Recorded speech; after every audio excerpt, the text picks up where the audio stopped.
We're going to have a conversation. Welcome. And I want to frame it up a little bit and then turn it over to this amazing group of powerful women who are going to take us into greater depth about this discussion. So you all saw that the title of this plenary is The Future of Collective Impact in Turbulent Times. So what do we mean by turbulent times? Somewhat euphemistic language, isn't it? It's, so I brought a few props. So maybe what we mean by turbulent times is front page of the Boston Globe, which incidentally does have the best sports section in America. But for the purposes of this conversation, above the fold, health bill could strip insurance from 23 million Americans. So that's one prop for what we mean by turbulent times. Many of you have probably seen the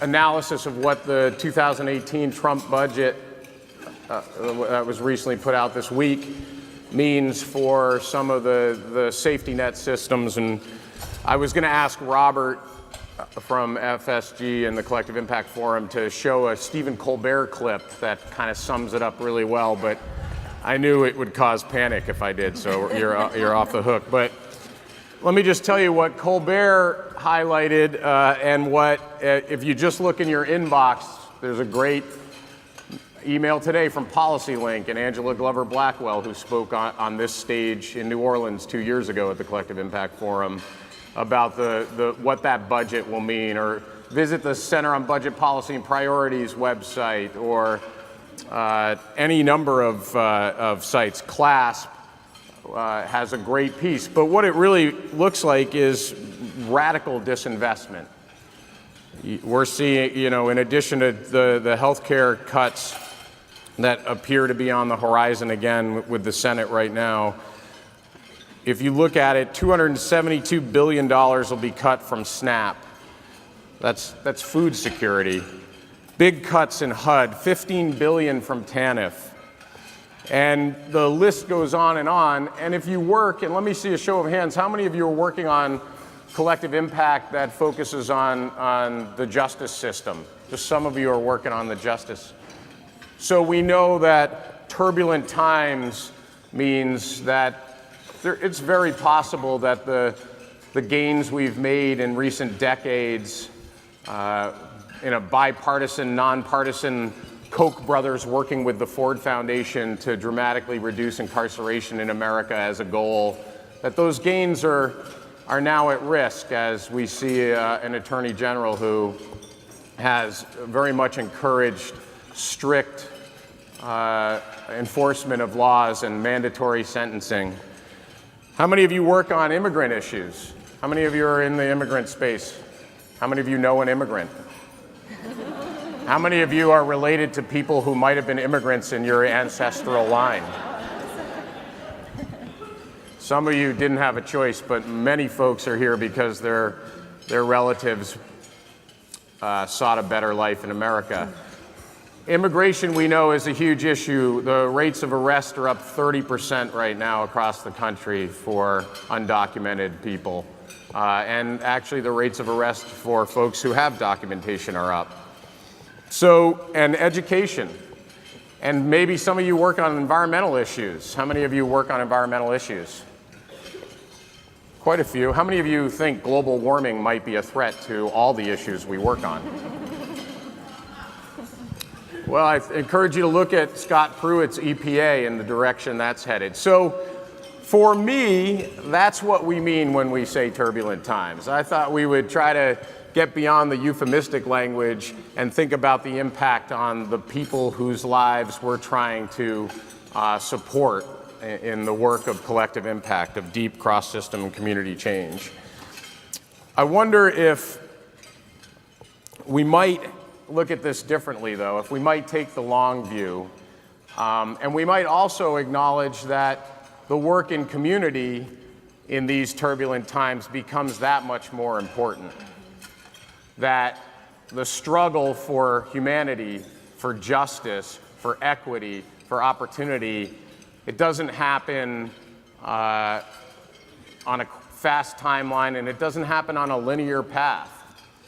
So as I pivot to our amazing panelists, I encourage you to think about that history that Dr. King spoke to of the arc of the moral universe bending towards justice.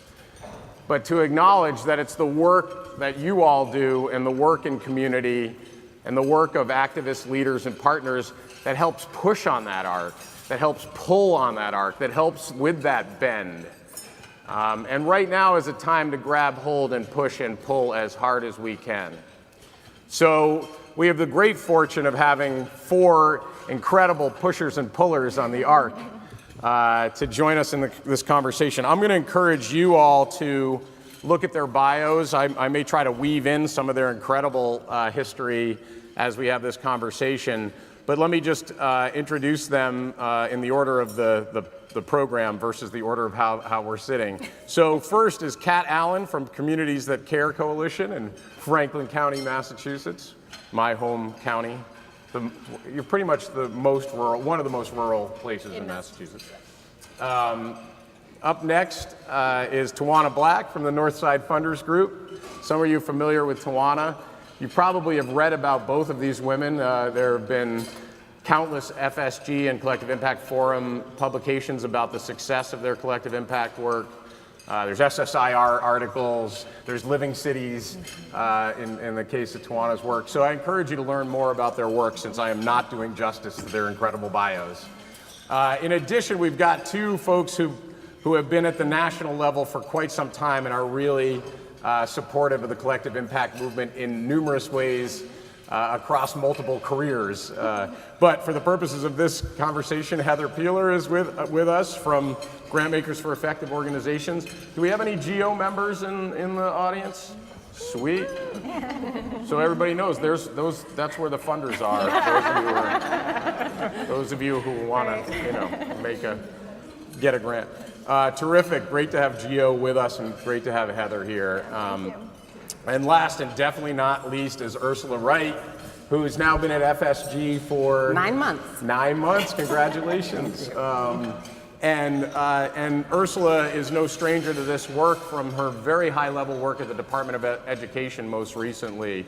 So for example, having led the Promise Neighborhoods work, which may be one of the biggest investors in collective impact that we've had in the last several years. So it's great to have you all here. We hope we can have a conversation. We will open it up with plenty of time for questions from you all in the audience. Welcome to those who are watching via live stream.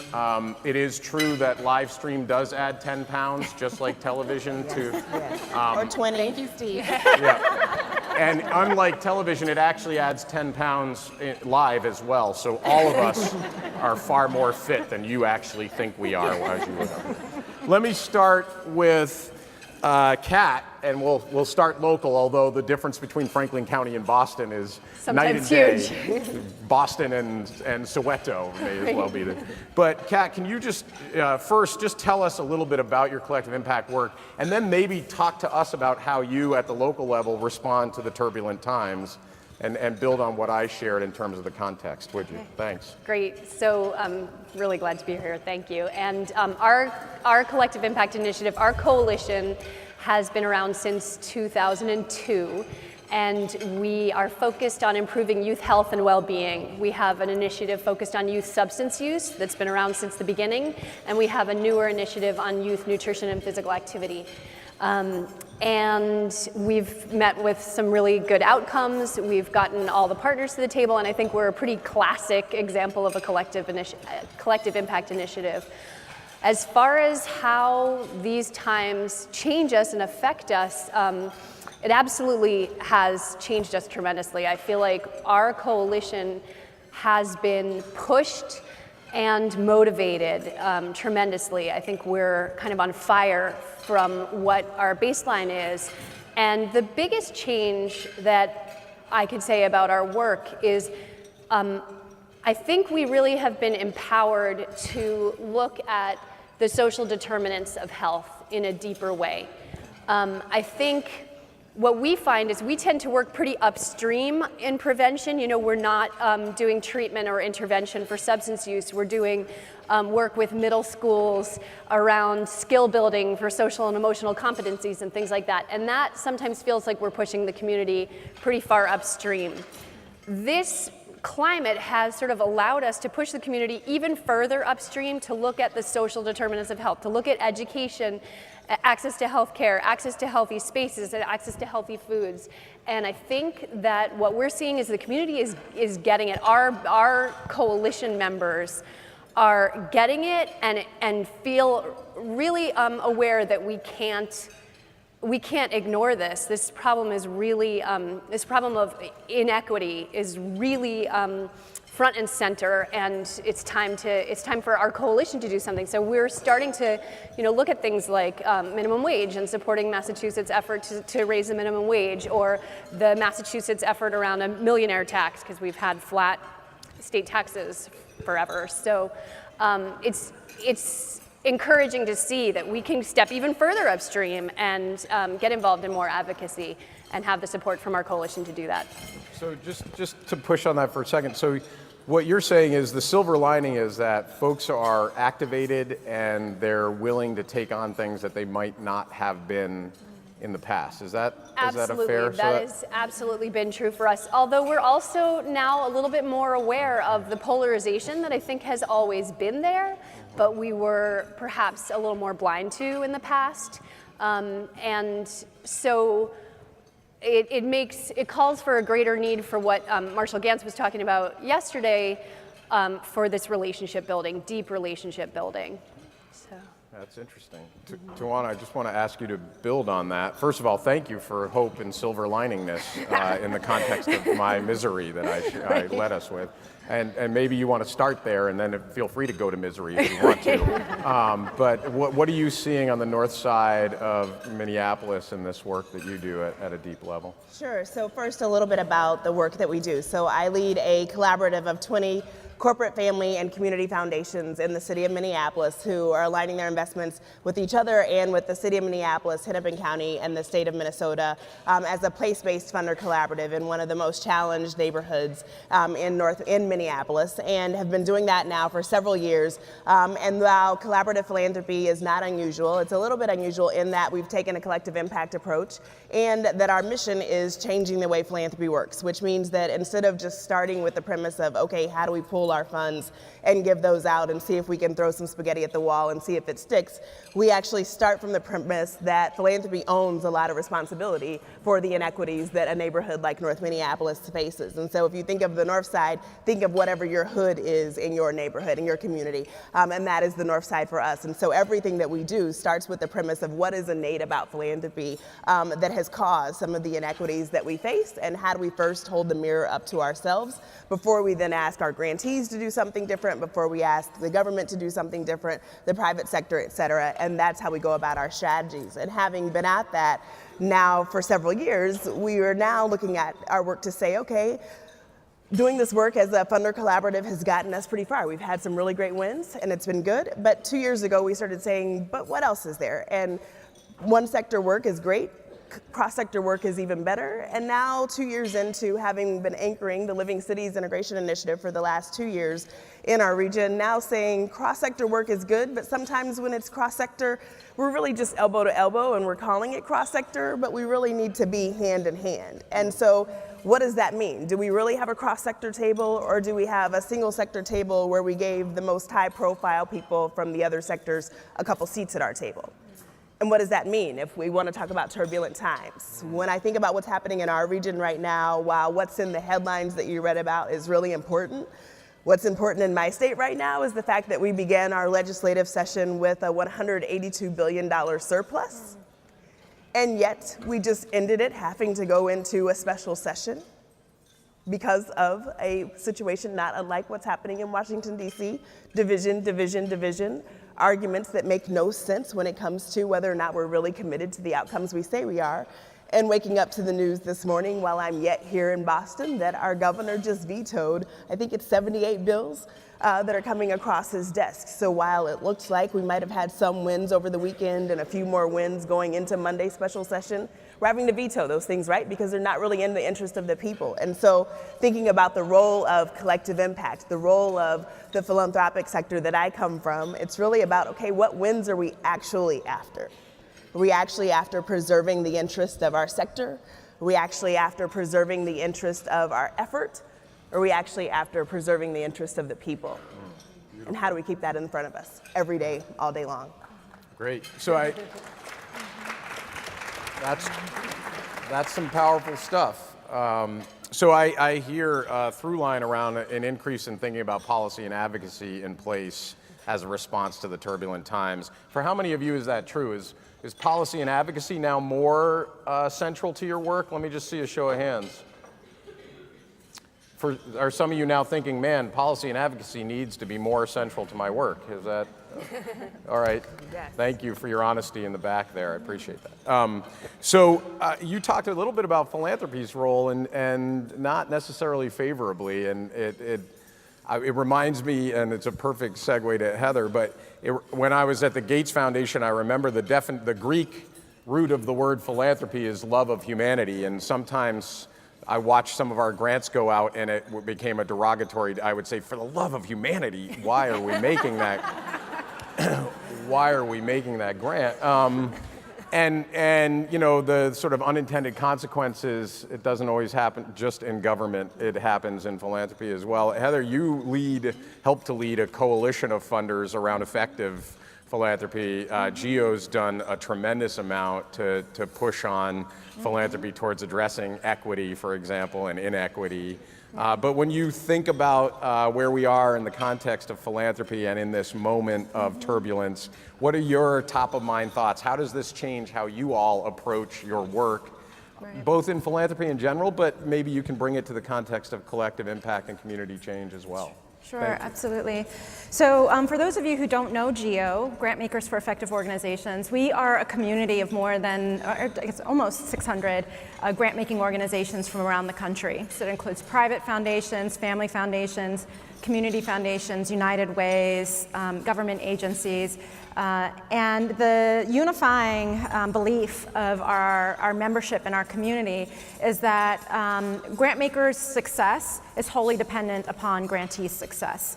And so therefore, as a community, we must interrogate and examine our practices and push ourselves to ensure that our actions and behaviors actually enable nonprofit organizations to be stronger, more resilient, more vibrant organizations. And so I think in the context of turbulence, that mission of being grantee-centric and putting the needs of the grantees and the communities first has never been more important. And some of the things that GEO has been advocating for, we're about 20 years old, around general operating support, capacity building, deep community engagement. Those themes, again, I think are really, really critical, and we would call them the basics, essentially, of effective philanthropy. But when we talk to our members about what they're seeing in their communities and how they are reacting or responding to the turbulent times, a few themes are coming to head. First is a recommitment to the basics, a recommitment to providing that flexible funding and that general operating support that community organizations need. So I like to think of systems change work as running a marathon. And organizations need to know that there's a water station beyond the first mile. And so often the way grants are structured, there's restrictions or time limitations that don't enable nonprofit organizations to be flexible and to take the long-term view. And so general operating support, flexible funding, multi-year grants are something that I think is part of the basics that all grant makers are re-examining and I think bringing renewed urgency to that type of approach. Something else we're seeing is a degree of responsiveness that is taking different forms. So some of our members are creating rapid response types of funds so that if one of their grantees needs to send lawyers to the airport, for example, to provide some supports for the community, that there's some resources that they can tap into. We've heard examples of other members who are taking a different look at or releasing some of the restrictions around project or restricted funding. So recognizing that maybe they made that grant 10 months ago for a specific project, the context has totally changed, and so they're giving their grantees more flexibility to use those funds as they need in response to the current environment. I'd say the one thing that many of our members are struggling with, and I'd be curious to hear how the panel is responding to this too, is how not to be that passive bystander in terms of everything that's going on. How, as a grant maker, do you not be complicit in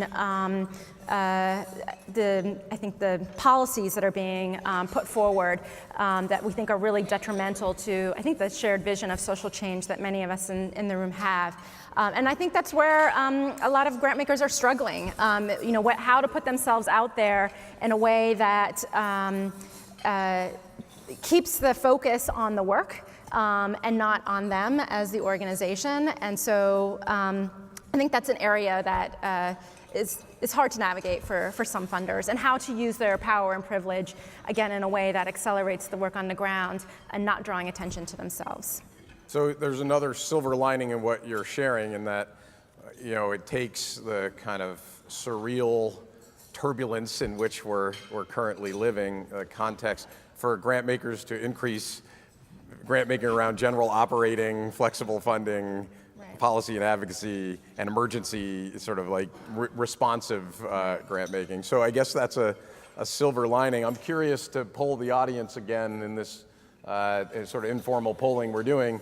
How many of you are seeing a different kind of relationship with your grant makers? Or if you're a grant maker, how many of you are changing some of your practice right now in response to, let's just call it the Trump administration? Show of hands. How many of you are seeing shifts? Yeah, I think it takes a little while to reach the ground, because I'm not seeing a lot of hands. I saw a few. But I do think this is a moment for those of us who work on collective impact. This is a really important pushback moment. Mm-hmm. This is a moment where in philanthropy, and I'm not putting words in Heather's mouth, this is me editorializing as the moderator, but this is a moment where philanthropy may have, over the last decade or so, gone too far in the strategic philanthropy direction. Some people agree with that?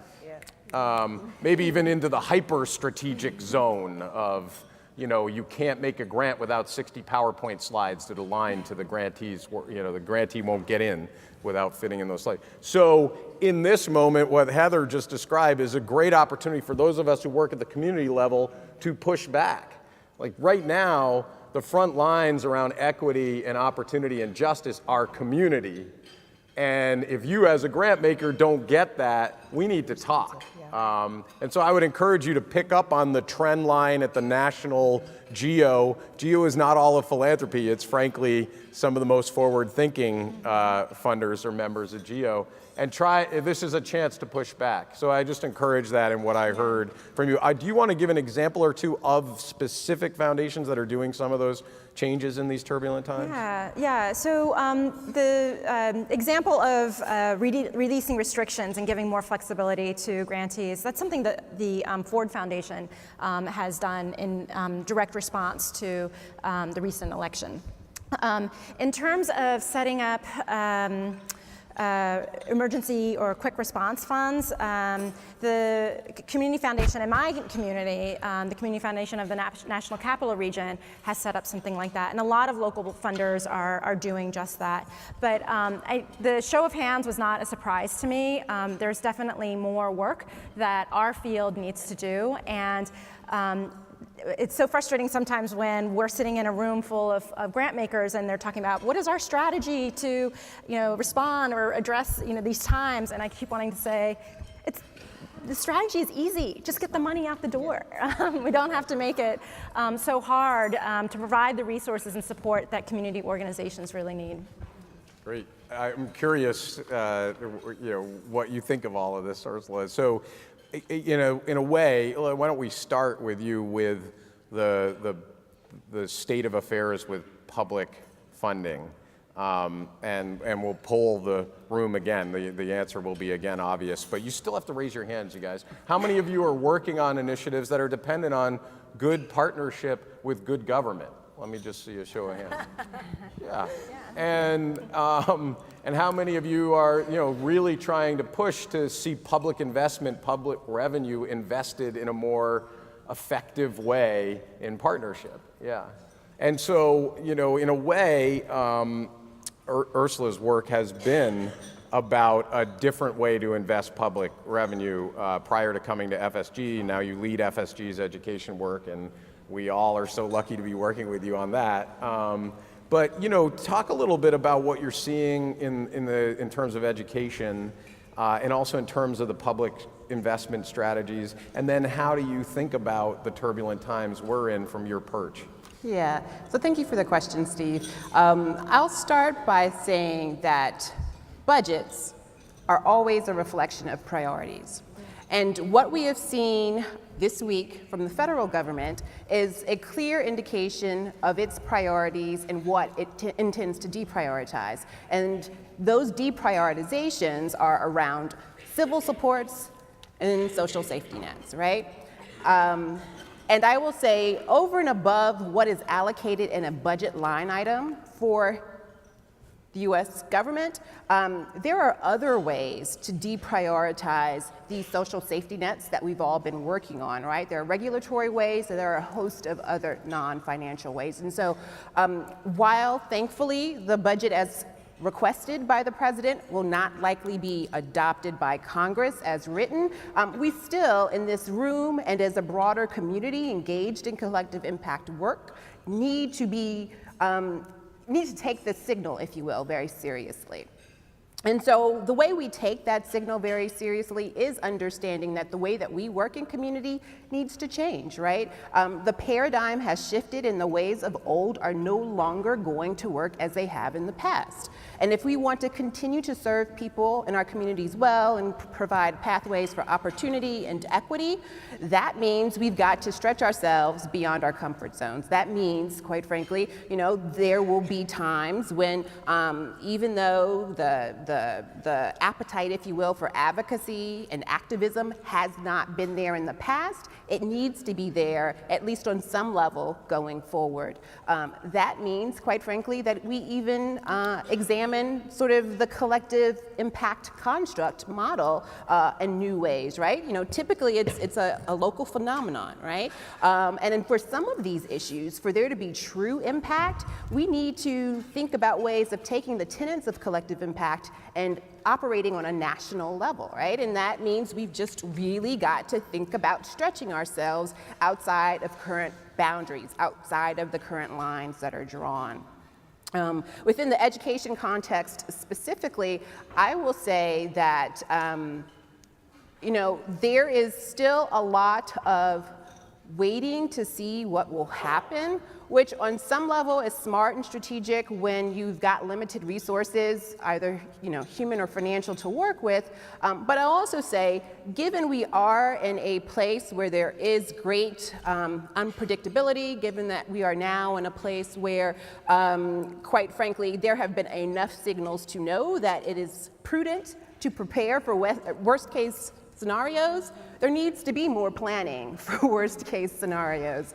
And we should be hopeful that these worst case scenarios don't come to fruition, but the absence of getting in front of them, trying to preempt them, trying to make sure that when you think about advocacy, you're not thinking about what else I can get, but what I can protect that currently exists, needs to be part of our mindset. It needs to be part of our paradigm. And I think too often, we've not necessarily felt like we needed to do that. We felt like, government at the local, state, and federal levels at some level, at some degree, would be the backstop. And I would say these turbulent times challenge that notion. That's very wise. I see a lot of heads nodding. Anybody want to jump in on that? Any thoughts to build on with that point? I guess I'll say that that's one of the ways that our coalition has changed to adapt to the current environment also, is that we're collaborating with other coalitions like ours across the state, trying to push forward larger agendas on a state level. In our case, I mean, I think also federally too, we need to be doing that, but we need to harness larger power. And I'll just add, this morning we had an informal conversation amongst some GEO members, and we were talking about this very theme of collaboration and how critical it is, yet there still feels like there's a lot of impediments that get in the way for funders to actually collaborate with one another. So I'm always reminded of that Rahm Emanuel saying about, a crisis is an opportunity, and because it challenges you to do things that you didn't think were possible, something along those lines.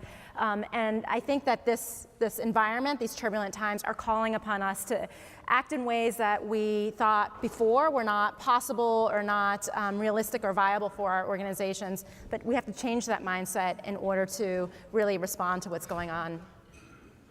Well, opportunity certainly abounds for Rahm Emanuel. You want to jump in on that?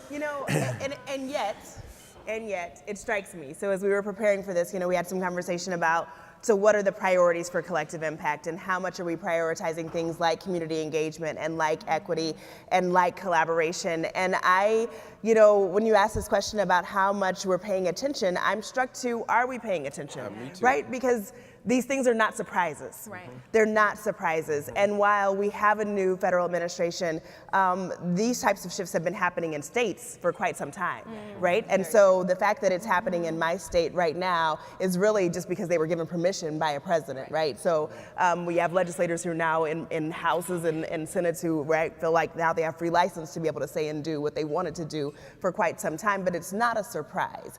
And so I'm asking the question in my region of, do we feel the pain enough now to do what we've known to do for 5 or 7 years? And I'm not convinced that we do. In other states I've lived in, they were feeling some of these pain points a little sooner, so they took action sooner. So someone mentioned in a session I was in earlier, and I think was just mentioned here, are we ready to do action across the country yet? Do we feel the pain enough that we're going to take action? Is that sense of urgency really there? Or are we comfortable enough that we'll wait to see how bad it's going to get? Are these slashes big enough? Is it personal enough yet? I don't know. I mean, you hear you talked about the video you wanted to show, right? And so that healthcare, has healthcare hit your household yet? Or is it 2 steps removed? You did the polling earlier about, do you know an immigrant?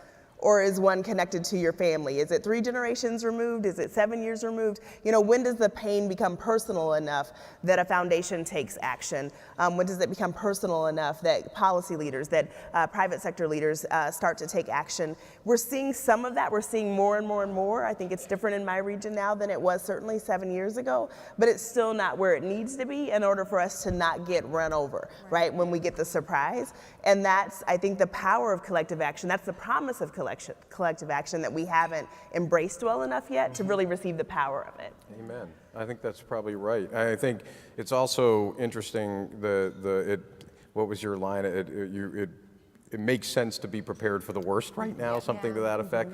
Do all of you feel like you're prepared for the worst? Let me just see. I don't think so. I don't think we feel that. And then are we ready to really take this movement and put ourselves at risk? Are we ready to step out in the way that Tawanna is describing? Let me see. Like, you can do the half a hand. Some of us really are, man. I see the fist is out there. People, this probably is a fist moment. And we may not feel it today, but we may feel it real soon. And so it is best to be prepared. I really appreciate the insights of what you guys are expressing. Let's do a last question from me. and then we'll open it up to questions from the audience. And I think it probably makes sense, given some of the threads that we've hit on, to end on a little hope with you all. And so we had the Opportunity Youth convening overlapping with the Collective Impact Forum convening. I think most of you caught that. Deval Patrick opened up the Opportunity Youth convening with Hillary Pennington from the Ford Foundation. He said this, he said, you can't make change without hope. Like you just can't make change without hope. It makes a lot of sense, at least positive change. Marshall Gans yesterday said change happens at the intersection of criticism and hope. That is, of a strong critique and hope. Something's got to change, and I have hope that it can. Give us some hope from you all. It can be a sentence, it can be a word, it can be it can't be a long diatribe, but it can be a song. Awesome, please no. And no pressure. You can pass, and we'll come back to you after the Q&A with the audience. But where do you see some hope right now? How can you leave us with some hope as we go back to our communities, charged up from this gathering, charged up from the power of this network, of this work? Keep hope alive. Anybody? Well, I'll start. Good. I will say that I am hopeful that these turbulent times has produced a heightened sense of civic awareness and civic obligation. So I think oftentimes people didn't necessarily engage in their communities in formal ways, like running for office or attending school board meetings, et cetera, and even informally, really didn't know their neighbors that much. And I am hopeful that these times will put positive pressure on all of us to be much more engaged and much more connected to our community. I think there is power in that. I think there's some safety in that. And that is at least some kernel of hope I choose to extract from this moment. But I will say, Stephen, and this is not quite in the spirit of optimism, while I agree with the opening quote you made just now, hope is not a strategy, right? So while we need to be hopeful, we also need a strategy to get through these moments. Very valid. Anybody else want to jump in? Yes.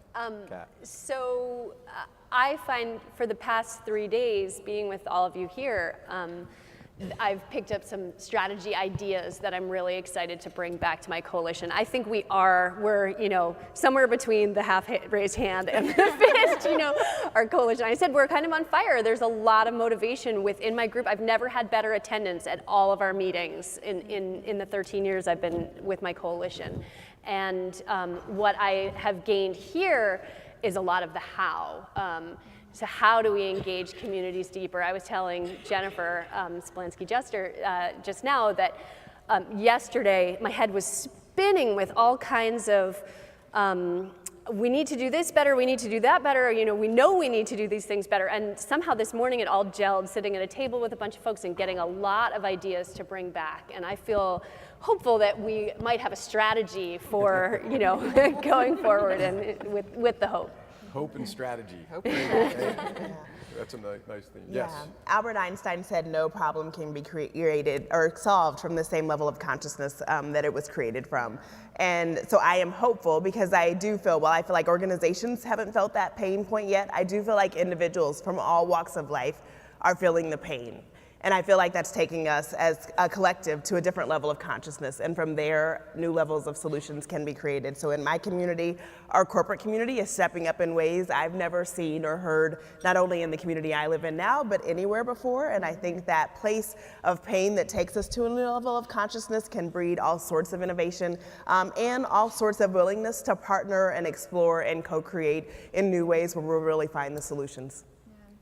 And I'd say one of the things I'm hopeful about is that it seems that philanthropy is, I think, taking an earnest approach to really addressing structural inequity in ways that I don't think have been present before. I think there's always been conversation about the need for bringing diversity and inclusion into our work in philanthropy. But I think really naming structural racism as a thing to address and putting that out there and being earnest about going after that, to me, gives me a lot of hope that we'll be able to make strides in addressing some of the challenges that really confront our country.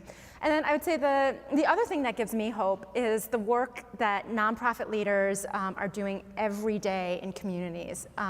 I firmly believe the solutions are there in our communities, and it's a resource challenge that we really have as a nation. And I don't know, I'm just really optimistic when I talk to young people or the seasoned nonprofit leader. The work that they're doing, to me, is what fuels my work and the conversations that I'm having with philanthropy. Fantastic.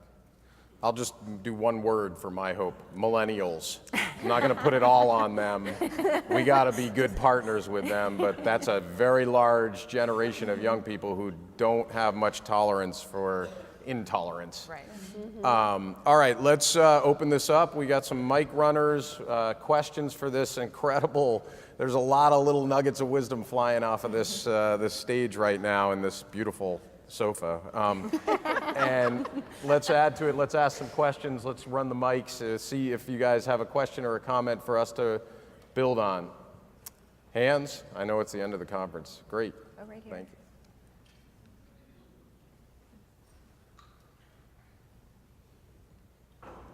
Catherine from Kansas City, and I was really struck by the comments that the Grantmakers had about how philanthropy really needs to kind of catch up with these turbulent times and priorities. And so I'm curious, because so many of us feel like our local foundations and local Grantmakers aren't there. So I would like to hear from you guys about ways that we can approach them that, that are ambitious but not too safe, and kind of bring them into this moment with us and encourage them to kind of think more strategically in the moment than long term.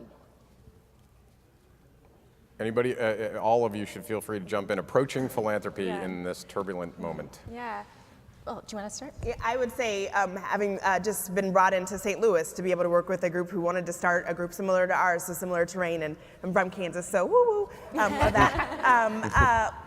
I think most Grantmakers say, don't just bring me in when you need the funds, and so that's not the worst time to be able to strike that partnership, but I think authenticity, so creating that space, so if you can find one who can then find another, so who is the Grantmaker who is most open to a true deep partnership, right? Who gets on the ground, who rolls their sleeves up, and bring that one person in to be able to really roll their sleeves up and have that authentic, transparent conversation about what it's going to take to get a different set of results than what you're getting today from your partnership. Because 9 times out of 10, I find that there's a Grantmaker who wants to go deeper in collaboration, to the point that's been shared here. There's always one who wants something different too, but is afraid to say, what is it going to take, right? Grantmakers are sitting in rooms already saying, how are we going to collaborate differently? We know we want different results the same way that grantees do. It's just, how do we start to get there? But finding that one or two who can say, how do we come in and have a deeper conversation with arms rolled, sleeves rolled up, but at a time where you're not in crisis about money, because that's the worst time to be able to have it. Yeah. Sure. And I would just add, don't underestimate the power that you have. Yeah. So the relationship between foundations and nonprofit organizations is codependency. They need you in order for them to fulfill their missions. And so don't forget about that. And be relentless in helping them understand why investing in your sustainability, your health as an organization, is absolutely critical to addressing the issues in your community that you're working to confront. And I know that gets exhausting when you're constantly saying, yes, thank you for this special project grant, but we really need funding to pay for our rent, or we really need funding to pay for professional development for our staff, or we really need that IT system that will help us collect the data that you're asking us for. Like, I know it gets really exhausting, but just stay at it and reminding them about why that organizational support is so critical to getting the outcomes that you're both after. Can I piggyback on that? Yes, it's exhausting, and yes, people should stay at it, right? I think there were two very important lessons that the presidential election sort of lifted up, right? One is about storytelling, the ability to market, right? If you can do that well and you can repeat your message in a clear, succinct way, even if that message has no tethering to reality, as we see, it is a message that resonates, and it is a message that people buy into. And I think too often in the not-for-profit community, too often in our collective impact efforts, we're so heads down working that people don't know our story. And we have got to be very intentional and very strategic about lifting those stories up. That should be core to the work of any backbone. That should be core to the work of any sort of major partner in a strategic collective impact effort. Great.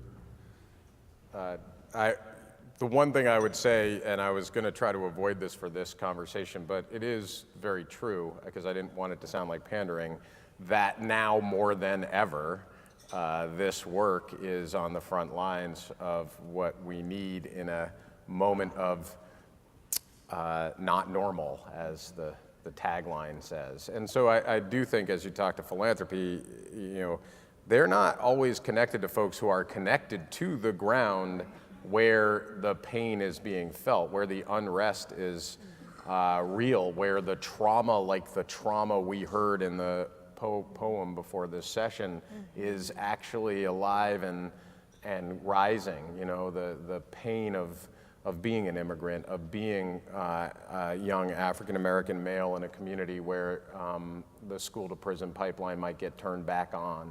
Not that it's been completely shut off at all. So I do think that's part of the argument with philanthropy. Like, are you relevant or not? Because we're relevant. Our work's relevant in these communities.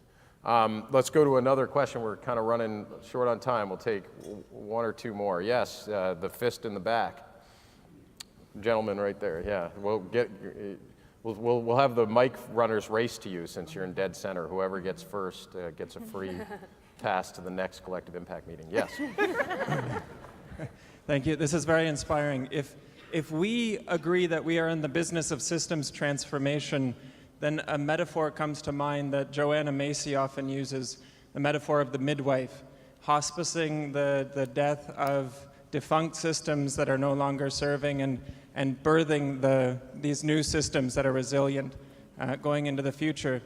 And if that's part of what we're about, dismantling on the one hand and creating on the other, my question is, how do we build bridges for those people kind of going down with these systems we're dismantling into these new systems, these visions that we have for the future? I can make it concrete. I can say the fossil fuel industry, we're dismantling, and a renewable energy system is being born. Right? How do we build bridges for the coal miners in West Virginia, to get from the one to the other? Thanks. I have another example of that. I'm not going to answer the question, but another example from our work is, if I mentioned that we're looking at, do we work on the minimum wage, raising the minimum wage in Massachusetts, and some of our members who are service providers are concerned about, because the federal reimbursement rates are, not going to change with our state legislation changes. How do we ensure that services continue to be provided? So that's just another example, like your example of fossil fuel industry. But other thoughts? I mean, the disruption's crazy to try to respond to. Yeah. But it's important. Yeah, I think appreciation for knowledge comes to mind for me. If I think about our work in workforce development, is a system we're trying to desperately disrupt, and workforce centers and WIOA disruption. And when I think about on-the-ground conversations we've had with state employees and county and city employees who feel like, okay, there comes Tawanna again, here to destroy all of us and get rid of all of our jobs. And in reality, that's not it. I am trying to greatly improve outcomes, though. And at the same time, their knowledge about what they've been doing and why it hasn't been working is vastly important to the new system we're trying to build, right? Their knowledge about why the funding patterns keep them doing the work the way that they've been doing it is hugely important, so that we don't build a system that incents them to do things the same way, right? All of that knowledge is important, and I think that's important when we think about how we bridge from current to the next system that we're building. We have to have that. And relationships can't be underestimated, not unlike philanthropy to grantees, not unlike the grassroots work that happens on the ground. Those relationships are still there, and you don't make up for that no matter how wonderful the next generation of new systems is. So thinking about that knowledge transfer being important, but investing in it. Ultimately, at the end of the day, I think is an area that we tend to skip over. We invest in the new innovation, but not in the civic infrastructure, not in the training that's needed to be able to bring people along, and we can't forget that.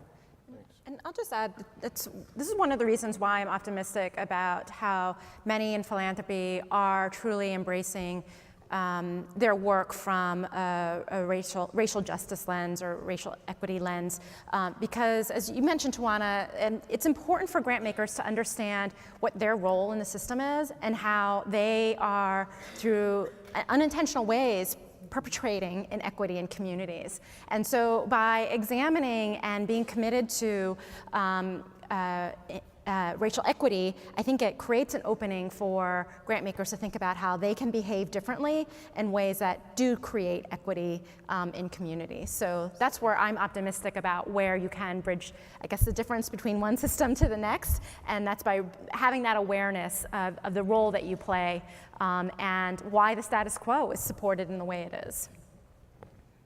Terrific. Unfortunately, we are just about at time. I'd love to do a couple things. One is I'd love you all to, if there's anything you didn't want to miss saying before you left, if there's something you want to make sure you leave on the table for this audience or on the podium or wherever we are, please share that final thought about the moment we're in and the work you do and what we need to keep our energy up as we go back in this struggle. And then we can finish with a quick close from our colleagues, and we'll all go back and change the world as we're doing right now. So final thought, final nugget, if you have it. You don't feel obligated, but I don't want you to miss the chance to steer folks in the right direction right now. So I guess I just want to speak to the grant makers and the funders in the room, and just to encourage you, those who are already providing flexible funding, multi-year funding, investing in capacity building for your grantees, keep on doing that. And for those of you who aren't, I really encourage you to consider that as perhaps the most effective strategy to support your grantees in the way that they need to during this turbulent time. I guess I'll say, I'll finish a comment or a point I started a little bit earlier in this session and perhaps dropped. I mentioned earlier there were two lessons from the most recent presidential election in my mind. One we talked about already in terms of marketing and promotion. The other, I think, is the sort of very real sort of consequences that result, the negative consequences that result when segments of a population are ignored and undervalued, right? And so as we engage in our collective impact efforts, it's really important to have an open table, to really keep equity at the center so we don't fall in situations where we think, oh, I can speak on behalf of X group, I can speak on behalf of Y group, or this one individual for this one meeting can speak on behalf of everyone, despite the fact that this is a multi-year collective impact effort. That is something that will be detrimental, I think, to long-term sustainability for the good work you're all trying to do.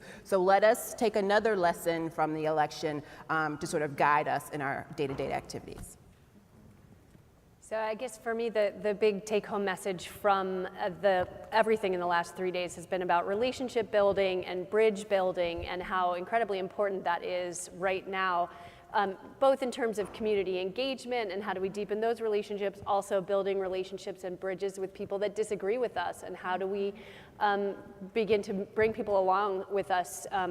And as the gentleman out there spoke about, when we're disrupting systems, how do we build those bridges and build relationships so that, as Marshall Gantz said, the success of an initiative is not whether you won or lost at that particular campaign. It's whether you are building the power of the movement and deepening those relationships as you go. So that was a powerful take-home message for me over this meeting. And I'll go back to the beginning of the session as well, that in my work, I spend a significant portion of my time leveraging the social and political capital of our 20 foundation members, just as much as we leverage their financial capital on behalf of the goals in the community that we work in. And for the last several years, I've said pretty loudly that I felt like there are rooms and places that I can be in that our grantee partners and our organizers and grassroots people can never and will never be in, and that it was just as important for me to do that work as it is for them to be on the streets with a bullhorn doing that work. And that's true. And yet, as I think about these turbulent times, they call for a different type of work, and they sometimes are going to call for us all to be in the same room with the CEOs of corporations that I'm navigating with our governor and with our mayor and with elected officials right alongside those grassroots organizers. And that's gonna be different work for us. As we think about collective impact, I wanna challenge us, particularly for philanthropy, who has oftentimes the leverage and the power and influence to be able to create spaces and tables that no one else does, and we don't often use that influence to be able to do that. So I wanna challenge those of us in the grant making space to use that social and political capital to create new spaces and new tables that are going to be called for, I think, for us to really take on these turbulent times to achieve, again, that equity and opportunity for the people that really are at the heart of our work. Wow. So to summarize, policy and advocacy, more. Push philanthropy, more. Deepen equity, more. Relationships, more. And really prepare for the worst, which none of us have done. We just haven't. And, you know, in the end, everything we do is, you do, maybe not everything. I think every once in a while somebody's like surfing for shoes on the web or whatever. But almost everything you do in your work is so necessary. And let's just be real, it's not sufficient. Like, it's not like we can do that much more, but that is what turbulent times call for.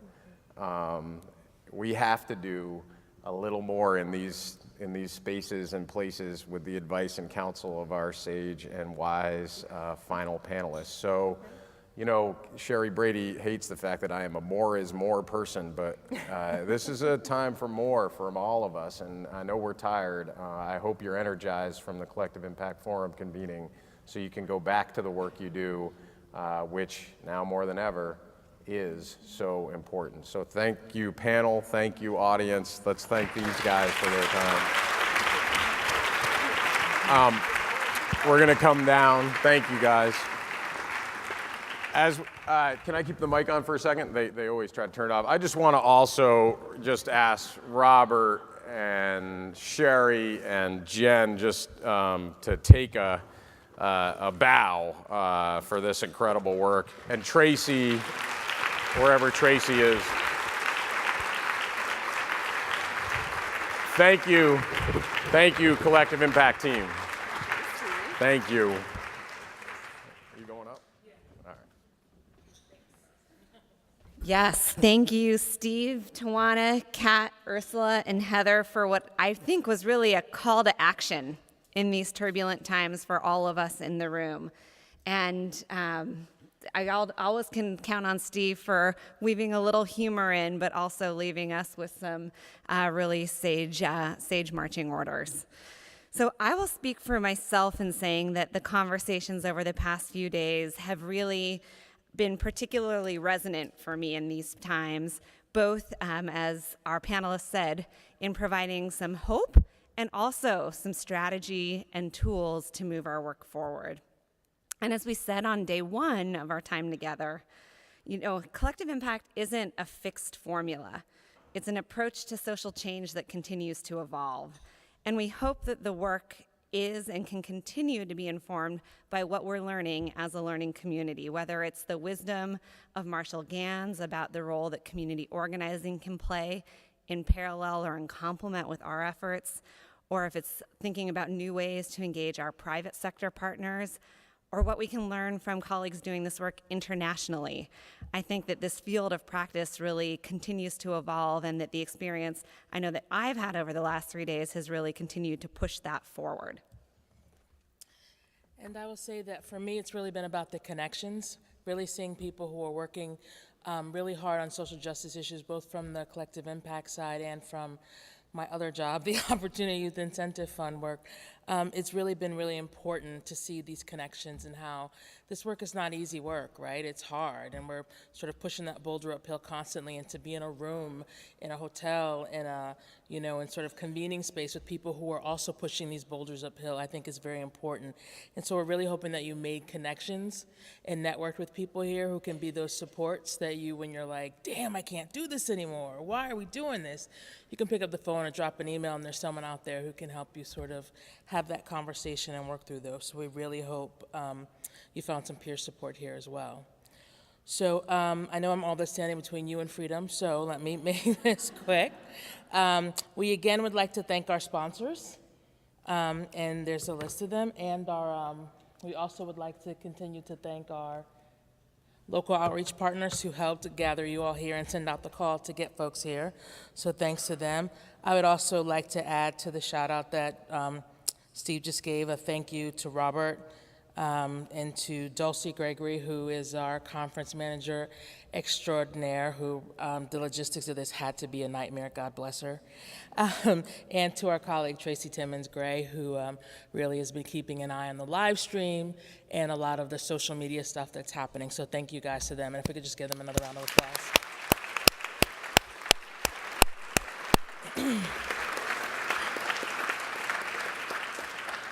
Great. And also, we will gather the slides and the materials, and they'll be sent down in electronic form.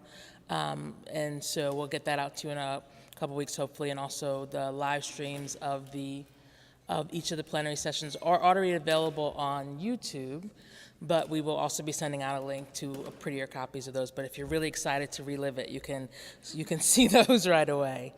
And with that, we wish you safe journeys near and far, and thank you for spending this time with us. We really appreciate it.